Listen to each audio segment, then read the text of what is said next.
Good morning everyone. આજે આપણે વાત કરવા જઈ રહ્યા છીએ દ્વિતીય વર્ષના પેપર નંબર 5 ઉમાશંકરના શ્રેષ્ઠ કાવ્યોમાંના ચિંતન કાવ્યો વિશે. સૌથી પહેલાં આપણે આગળના લેક્ચરમાં જે મુદ્દો ભણી ગયા, સૌથી પહેલો એમાં આપણે એમના રાષ્ટ્રભાવનાના કાવ્યો જોયા, એટલે કે એમના કાવ્યોમાં રાષ્ટ્રભાવના ક્યાં ક્યાં વ્યક્ત થતી હતી. તો એ મુદ્દાને આપણે તપાસી જોયું. જે કાવ્યો રાષ્ટ્રભાવના વ્યક્ત કરતા હતા એની આપણે ચર્ચા કરી. ત્યારબાદ એમના પ્રકૃતિ ચિંતનના કાવ્યો, ભૂમિ આવીના, એ બધા પ્રકૃતિ કાવ્યોની, નખી સરોવર પર શરદ પૂર્ણિમા વગેરે પ્રકૃતિ કાવ્યોની આપણે ચર્ચા કરી. ત્યારબાદ હવે આપણે આગળ વધી રહીએ છીએ ત્રીજા મુદ્દા તરફ, જેમાં છે એના ચિંતનાત્મક કાવ્યો. આપણા અભ્યાસક્રમમાં જે કંઈ ઉમાશંકરના કાવ્યો લેવામાં આવ્યા છે એમાં મારી દૃષ્ટિએ તો સૌથી વધુ ચિંતનાત્મક કાવ્યો પસંદ કરેલા છે. જુઓ, પ્રકૃતિના કાવ્યો, પ્રકૃતિ પ્રેમના કે રાષ્ટ્રપ્રેમના કે બધાની તુલનામાં ચિંતનાત્મક કાવ્યો છે ને એ ઝાઝો ભાગ રોકે છે. આવું શા માટે? તો કે ખાસ કરીને ઉમાશંકર છે એ એક આશાવાદી કવિ હતા અને એમણે પોતાનો જીવન બોધ કે પોતાનું જીવન દર્શન છે એ પણ કાવ્યમાં, ઘણા બધા કાવ્યોમાં આપ્યું છે. તો એ પ્રકારના જ એ જીવન દર્શનના કે કંઈક ચિંતનાત્મકતા ધરાવતા કાવ્યો છે એ આજે આપણે જોઈશું. એમાંનું પહેલું જે કાવ્ય આપણે જોવાના છીએ એ કાવ્યનું શીર્ષક છે ઉકરડો. જો શીર્ષક વાંચતાની સાથે જ તમને એમ થાય કે આ કેવો વિષય છે, ઉકરડો, તરત જ તમને એમ થાય કે આવા વિષય પર પણ કવિતા થઈ શકે. તો હા, આ કામ છે એ ઉમાશંકર જોશીએ કરેલું છે. તમે સ્ક્રીન પર જુઓ, કાવ્ય જોઈ શકો છો. તમારા પુસ્તકમાં 11 નંબરનું આ કાવ્ય છે અને વિષયની દ્રષ્ટિએ એ ચિંતનાત્મક છે. અને પ્રકારની દ્રષ્ટિએ તમે જોશો તો એ ગીત પ્રકારનું કાવ્ય છે. પંડિત યુગની જો આપણે વાત કરીએ, આપણે આ ઉમાશંકર જોશી એ ગાંધી યુગના સર્જક છે. ગાંધી યુગથી આગળનો યુગ આપણે સૌ જાણીએ છીએ એમ પંડિત યુગ હતો. પંડિત યુગમાં જે કાવ્ય રચનાઓ થતી એમાં વિષય ઉપર ખાસ કરીને વિષય એવા પસંદ કરવામાં આવતા કે જેમ કે જે સારા ગણાય, પ્રણય ઉપર કવિતાઓ થાય, પ્રકૃતિ ઉપર થાય, અને ઉમદા વિષયો જેને કહી શકાય ને કે જે મહત્ત્વના કહેવાય, એવા વિષયોને જ વધારે ખેડ્યા છે પંડિત યુગમાં. પણ જ્યારથી ગાંધી યુગ આવે છે, ગાંધીજી આવે છે, પછી બીજા કેટલાય ગુજરાતીના એવા સર્જકો છે કે ત્યારથી પછી કાવ્ય રચવાની જે આ વિભાવના છે એ બદલાય છે. ધીરે ધીરે કાવ્યના વિષયો તરીકે તુચ્છ વિષયો ઉપર પણ કવિતાઓ કરવામાં આવે છે. એક ઉકરડો કાવ્ય, જો અહીંયા ઉકરડો એટલે ખાલી ઉકરડો એની જ વાત નથી, કચરાનો ઢગલો કે જેને ઉપેક્ષિત ગણવામાં આવે એ ઉકરડાની જ વાત અહીંયા નથી. પણ ઉકરડો એટલે ગામના કે ટૂંકમાં જે લોકોમાં જે ઉતરતા લોકો છે, કે જે નીચલી કક્ષાનો વર્ગ છે, કે જેને ઉતરતો માનવામાં આવે છે, જે શોષિત અથવા તો પીડિત વર્ગ છે, એ વર્ગનું સૂચક આ ઉકરડો શીર્ષક છે. એમાં આવા લોકો છે એ પણ ઉત્થાનને લાયક છે, એમને પણ અવસર મળવો જોઈએ. અને જો એને પણ અવસર મળે તો એ લોકો પણ ઊંચા બની શકે છે, પોતાની પ્રતિભા આંકી શકે છે અને એ પણ આગળ આવી શકે છે. એવો શુભ આશય છે એ આ ઉકરડા કાવ્યમાં વ્યક્ત થયેલો છે. ઉમાશંકરે ઘણા બધા કાવ્ય સંગ્રહો આપેલા છે, જેમ કે વિશ્વ શાંતિ, અભિજ્ઞા, ગંગોત્રી, સપ્તપદી. એમનો જે ગંગોત્રી કાવ્ય સંગ્રહ છે એમાં ઉકરડો કાવ્ય રચના છે એ ગ્રંથિત થયેલી જોવા મળે છે. ખાસ કરીને ગંગોત્રીમાં ભૂમિ આવીના અને વિશ્વમાનવીના ઘણા બધા પ્રખ્યાત કાવ્યો છે, એ બધા ખૂબ ખ્યાતિ પામ્યા છે. પણ ઉકરડો કાવ્ય છે એ કદાચ તમે ઘણું ઓછું સાંભળેલું હશે, એટલું બધું પ્રખ્યાત બનેલું નથી, પણ વિષયની નવીનતાની દ્રષ્ટિએ એ ખરેખર ઉલ્લેખનીય કે નોંધનીય છે. તુચ્છ વિષય પર કવિતા કરવાનો જે શરૂઆત હતી એમાંનું આપણે એને ગણાવી શકાય. સુંદરમ છે, પછી ઉમાશંકર છે, એવા ઘણા બધા કવિઓ છે કે જેણે તુચ્છ વિષયો ઉપર પણ કવિતાઓ કરી જાણી છે. હવે આ ઉકરડો કાવ્યમાં આપણે જોયું એમ કે ખાસ કરીને શોષિત, પીડિત કે નીચલો વર્ગ છે એના ઉત્થાનની વાત છે એ ઉકરડાના પ્રતીક દ્વારા કે એના કલ્પન દ્વારા આપણને કવિએ સમજાવી છે. જો પંક્તિ જોતા જઈએ, એક વાત એમાં જાણે બે પાત્રો આવે છે, એક ઉકરડો અને બીજું છે વંટોળિયું. આ બે દ્વારા તમે આખી એ ઉમાશંકરજીની જે ભાવના છે ને એને બરાબર રીતે આપણે સમજી શકીશું. કાવ્ય જોઈએ. પાદર ઉકરડાની સૂડે વંટોળિયો, જાગ્યો કેવી વાત કોને કથી, વાટમાંની ધૂળ ચડી અંકાશે બોલતી, ઉઠ રે ઉકરડા જોતો નથી. જો જાણે હવે ઉકરડો ક્યાં હોય? પહેલાં તો ઉકરડો છે ને એ ગામને પાદરે હોય, ખાસ કરીને જ્યાં ગામ પૂરું થતું હોય અને ગામનો છેવાડાનો જે ભાગ કહેવાય ત્યાં મોટે ભાગે ઉકરડો હોય છે. અને ત્યાં બધા લોકો પોતાનું ગંદકી, એઠવાડ, કચરો આ બધું છે જો ગામમાં કોઈ નહીં ફેંકે, ઉકરડાની જગ્યા એને હંમેશા ઉપેક્ષિત, એને બહાર કચરો છે એ હંમેશા બહાર હોય. આપણે ઘરમાં પણ કચરા ટોપલીને ઘરમાં નહીં રાખીએ, આપણે એને ફળિયામાં કે બહાર એવી રીતે જ રાખતા હોઈએ છીએ. એ રીતે ઉકરડો છે ને એ પણ ગામની અંદર ઓછો હોય, મુખ્યત્વે એનું સ્થાન છે ગામની બહાર પાદરમાં હોય છે. એને જ્યાં છેડે એકદમ ઉકરડો આવેલો છે ગામની પાદરે. હવે ઉકરડાની સોડે વંટોળિયો. હવે એક દિવસ વંટોળિયો ચડે છે. વંટોળિયો તો ખબર ને, પેલી ધૂળની ડમરી ઉડે, પછી પાંદડા અને ઝાડ હળવા હળવા જે ઝાડી ઝાખરા હોય કે બધું ધૂળની એકદમ ડમરી ચડે અને આકાશે ઊંચી ઉઠે છે. પછી એ ગોળ એના જે ચક્કર, જે વંટોળ જેવું સર્જાય છે ગોળ ગોળ, અને જે ઘૂમરી ફરે છે એમાં જે કંઈ પણ વસ્તુઓ વજનમાં હલકી હોય એવી મોટાભાગની, અને ક્યારેક તો એનું જોર કે એની તીવ્રતા વધારે હોય તો ત્યારે તો એમાં ઘણી બધી ભારે વજનદાર વસ્તુઓ છે ને એ પણ ઉડીને આઘી પછડાતી હોય છે. તો આવો જ એક વંટોળિયો છે એ વાય છે હવે ઉકરડાની સોડે. હવે આ પાદરમાં ઉકેડો છે અને ત્યાં જ એક વંટોળિયો ઉદ્ભવે છે. વંટોળિયો જાગ્યો. હવે કહેવી વાત કોને? હવે વાત કોને કહેવી? વાટમાંની ધૂળ ચડી અંકાશે બોલતી. હવે ધૂળ જે હવે વંટોળિયો થાય એટલે સ્વાભાવિક રીતે જ પેલા ધૂળની ડમરી ચડે. ધૂળ છે તરત જ ઉડવા લાગે, એટલે તરત જ આ વંટોળિયો છે એ ધૂળનું ગોળ ગોળ ઊંચે ચડી અને એવું રૂપ ધારણ કરે છે. અને આ ધૂળ છે ને એને જાણે વાચા ફૂટે છે. જુઓ કવિ કલ્પના કેવી કરામત ને કેવી ચમત્કૃતિ છે કે જાણે ધૂળ છે એ બોલે છે કે ઉઠ રે ઉકરડા જોતો નથી, કે ઉઠ ઉઠ ઉકરડા, આજે તારો ઉઠવાનો સમય આવી ગયો છે. હવે તારે નીચે જ પથરાઈને રહેવાનું નથી, તું પણ આકાશે ચડી શકે છે, તને અવસર મળ્યો છે, તું જોતો નથી. એક ધૂળ છે જમીન પર, ધૂળ ક્યાં હોય? જમીન પર કે ધરતી પર અડેલીને જ રહે.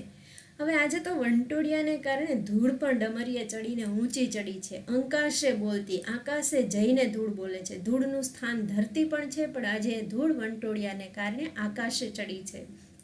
અને ધૂળ જાણે બોલે છે કે જેમ હું ધૂળ ઉપર ચડી આ વંટોળિયાને કારણે, એમ ઉકરડા આજે તારો પણ દિવસ છે. ઉઠ ઉઠ, તું શું જોતો નથી?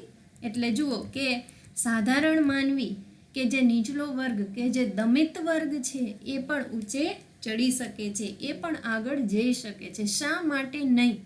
ગાંધી યુગની જે આ ભાવના છે, આ જીવન બોધ છે, એ અહીંયા સારી રીતે ઉમાશંકરે આ કાવ્ય દ્વારા વ્યક્ત કર્યો છે. પાસે સૂતાતા પગલા પંપાડતા, ચંપાતા વાટ માર્ગુને પગે, એરે પગલે પ્રાણ પૂર્યા કે વાયરે, ધૂળના વંટોળ આજ ગગને ચડે. વાહ, કેટલી સરસ વાત. પાસે સૂતાતા પગલા પંપાડતા. જો હવે ઉકરડો છે, ઉકરડાની બાજુમાં જે ધૂળ છે એમાં જો વટે માર્ગુઓ ચાલે એટલે ધૂળમાં છે ને આપણા પગલાં છે એ છપાઈ જાય. એટલે કે જે પાસે સૂતાતા પગલાં પંપાડતા, આવા કેટલાય પગલાઓ છે એ બાજુમાં જ પડેલા છે. ચંપાતા વાટ માર્ગુને પગે, કે એ વટે માર્ગુઓના પગે છે એ ચંપાય છે, એ ધૂળ છે વારે વારે વટે માર્ગુઓના પગે પીલાય છે. એટલે જુઓ એ હવે જ્યારે ઉકરડો છે એ બોલે છે એરે પગલે પ્રાણ પૂર્યા કે વાયરે. આ ધૂળ છે એને પ્રાણ કોણે પૂર્યા છે? એ ધૂળ કેમ આકાશે ચડી ગઈ, ધૂળના વંટોળ આજ ગગને ચડે. આ ધૂળ છે એને પણ જાણે પાખો આવીને આજે તો એ ગગને ચડી ગઈ છે. તો આ ધૂળને છે એ પગલાં કોણે આપી દીધા? તો ધૂળ જેમ ઉપર ચડી શકે છે એમ નીચલા વર્ગનો માનવી છે એ પણ ઊંચે ચડી શકે છે ને ચોક્કસ ચડી શકે છે. ચલ રે રમીએ સહુ સાત ફેર ફૂદડી, જડ કાં જમીનને બાજી રહ્યો, કોહોલી કાય તારી તાજી રે થાય ભાઈ, કહેતો ચક્કર ચક્કર ઘૂમી રહ્યો. ચલ રે રમીએ સાત ફેર ફૂદરડી. જો અહીંયા એક સમાનતાની ભાવના છે એ વ્યક્ત કરવાની કવિએ કોશિશ કરી છે કે ચલ રે રમીએ સૌ સાત ફેર ફૂદરડી, કે આજે આપણે બધાએ સાથે મળીને રહેવાનું છે, એક થવાનું છે. જડ કાં જમીનને બાજી રહ્યો, એને જડ તરીકેનું સંબોધન કરે છે. જો દમિત વ્યક્તિ છે ને એ પોતાને દમિત જ માને છે, એ પોતાને પીડિત જ, ક્યારેય પોતે પોતાનો ઉદ્ધાર કરવા માટે એ આગળ આવતો નથી. એટલે જ એને એવું જડ એવું સંબોધન કરીને કવિએ કીધું છે કે કાં જમીનને બાજી રહ્યો, કેમ તું હંમેશા જમીનને જ બાજીને રહે છે, નીચે જ રહેવાનું વિચારે છે, શા માટે તું તારા ઉદ્ધારનો વિચાર કરતો નથી? કોહોલી કાય તારી તાજી રે થાય ભાઈ. કોહોલી કોહવાયેલી કાય, ઉકરડો એટલે કોહવાટ, જે કચરો છે એ કોહવાય, એટલે કોહોલી કાય તારી તાજી રે થાય ભાઈ, તારી કોહવાયેલી કાયા છે ને એ પણ તાજી થશે. કહેતો ચક્કર ચક્કર ઘૂમી રહ્યો, એ કહેતા જ જાણે વંટોળ છે ચક્કર ચક્કર ઘૂમવા લાગે છે. પછીની પંક્તિ જો ખરી ચમત્કૃતિ આ પંક્તિમાં પણ છે. કહશું ને ધરતીને આતરડે બાજશું, એ વીણ અવતાર કદી પૂરણ ફળ્યો. જો કેવડી મોટી વાત છે અહીંયા ઉમાશંકરે આ નાનકડી બે પંક્તિમાં કરી દીધી છે. એક સરસ મજાના ગીતની આ બે પંક્તિ છે ને આપણને ઘણું બધું કહી જાય છે. કહશું ને ધરતીને આતરડે બાજશું. માનવીના જીવનનું લક્ષ્ય શું છે? મોક્ષની પ્રાપ્તિ. અને અંતે જે જીવે છે એ મરવાના જ છે. આ નિત્યક્રમ છે અને એવો ને એવો જળવાવાનો જ છે. જે જન્મ પામે છે એ એક દિવસ મૃત્યુ પામવાનું જ છે. કહશું અને ધરતીને આંતરડે બાજશું, એટલે એક દિવસ આપણે કહેવાઈ જશું અને ધરતીના આંતરડે બાજશું એટલે ધરતીમાં એકરૂપ થઈ જશું. આપણે પણ ધરતીમાં અને માટીમાં જ ભળી જવાનું છે. એ વીણ અવતાર કદી પૂરણ ફળ્યો. શું એ વિના આપણો અવતાર કદી પૂરો થવાનો છે?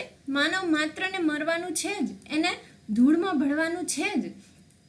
તો પછી દરેકને આ વસ્તુ, જો એ ઉચ્ચ વર્ગનો હશે કે નીચ વર્ગનો હશે, ઊંચો કે નીચો, ગરીબ કે તવંગર, દરેક પ્રકારનો માનવી છે એને અંતે તો ધૂળમાં જ ભળવાનું છે.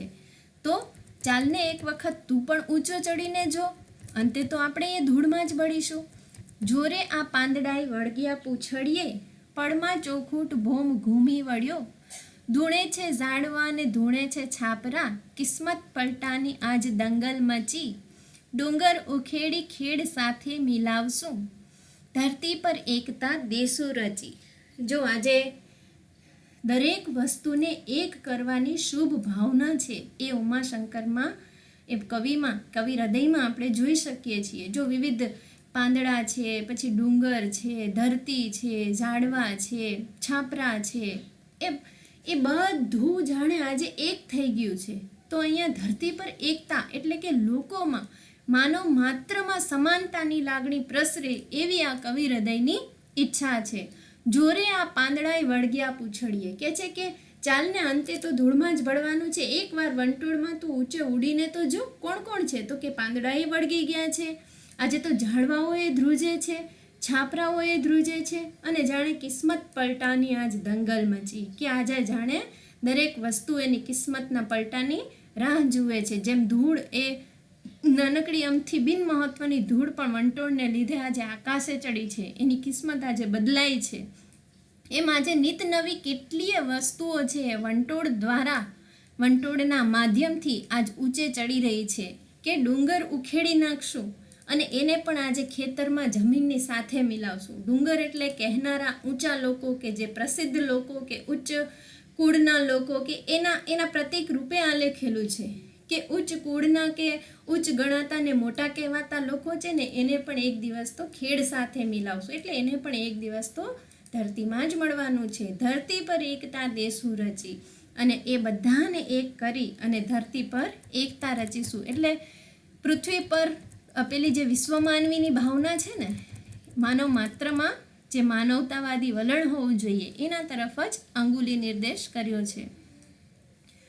કૂદ્યો વંટોળિયો ને આંખો રે ચોળતો, આંધીમાં ઉકરડો બેસી રહ્યો, ખોલીને જોયું તો પડ્યો રે વાયરો, ધૂળમાં વંટોળને ઢબૂરી ગયો.